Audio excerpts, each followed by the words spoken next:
Hello and welcome to another Diecast Emporium video. As you can read from the title, this will be an unboxing and review of Diecast Masters Caterpillar 980K in the material handling configuration. Once I get this thing out of the box, I also have the rock configuration version, so we'll go ahead and compare those two in just a minute. So, that's what we got to dig through. No pun intended. So allow me a moment to get rid of some of these peanuts.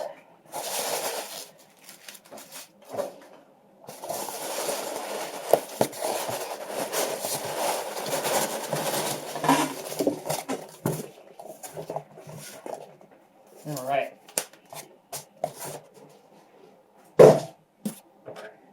So this is item number 85289.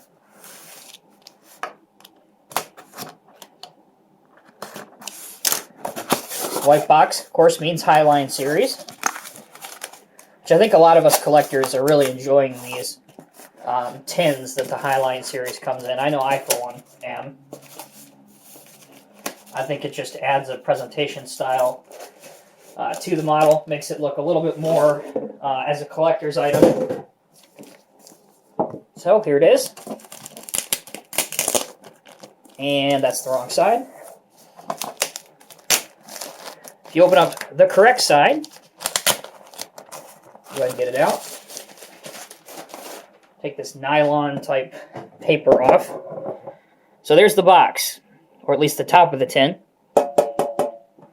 Cat 980K wheel loader, material handling configuration. The side of it has the Norscot version, which of course was the original version of this model. Diecast Masters, real replicas, and your item number. And on the back, you can pause the video and read about the specs if you wish to, but there's an even better picture of the machine right there. So without further ado, let's go ahead and get this machine out and see if there are any upgrades to the Norscot original.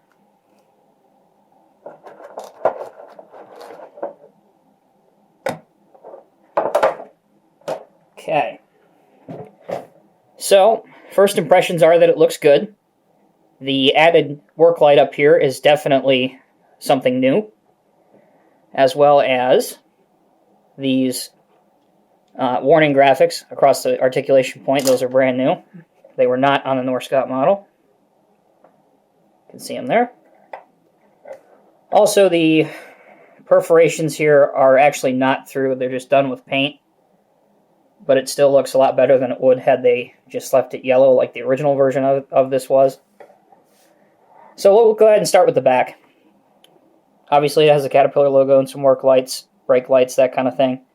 The plastic mirrors have silvered surfaces, and all of the protection railings and things like that, grab handles, they're all flimsy plastic, but they are actually to scale. They're not fat like other versions of the models we've seen, so obviously the railings have been working out. Now, height, pretty good. That will clear the side of any American-style dump truck, so there by default it will clear a low-sided European-style dump truck without an issue.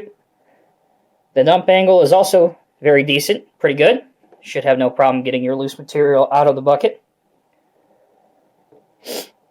And in terms of articulation, good range either way. Looking underneath, for some reason, there's no oscillation on the rear axle as there should be on any wheel loader, and they really haven't done much in terms of upgrading the underneath of the machine. There's no hydraulic lines across the pivot point. There's no transmission model. There's no really anything modeled, but the tires have a decent tread pattern on them, so that looks good. Alright, so that is the material handling version. Let's go ahead and bring in the 980K rock configuration. And just very quickly here, we'll go over a little bit of the details. Obviously, the most notable difference between the two is the bucket. The rock version has a more aggressive style bucket for digging into rock-like material, obviously, whereas the material handling bucket is used for like sand, loose gravel, that kind of thing. But it doesn't just stop with the buckets. If you can look closely, the rock version has a much more aggressive tread pattern on its wheels, and the material handling one has, like I said, much less aggressiveness when it comes to rubber. And that's really about it, guys, to be honest with you. The cabs are very similar. The top parts of the machine are very similar. The rear of the machines, again, very similar. So it really depends on what version you want or what type of wheel loader you're looking for. Both models are exceptional. I would think that they were a lot better than the Tonkin wheel loaders like the 966K and the like. So if you're looking for a relatively mid-range wheel loader, something comparable to like a Volvo or maybe even a Deere, I would recommend these. Lots and lots of detail, relatively priced affordably at under $90. So again, it just boils down to whether you want this bucket or this bucket, really. So as always, guys, thank you for tuning in. I hope you've enjoyed this video, and we'll talk to you soon. Be safe as always.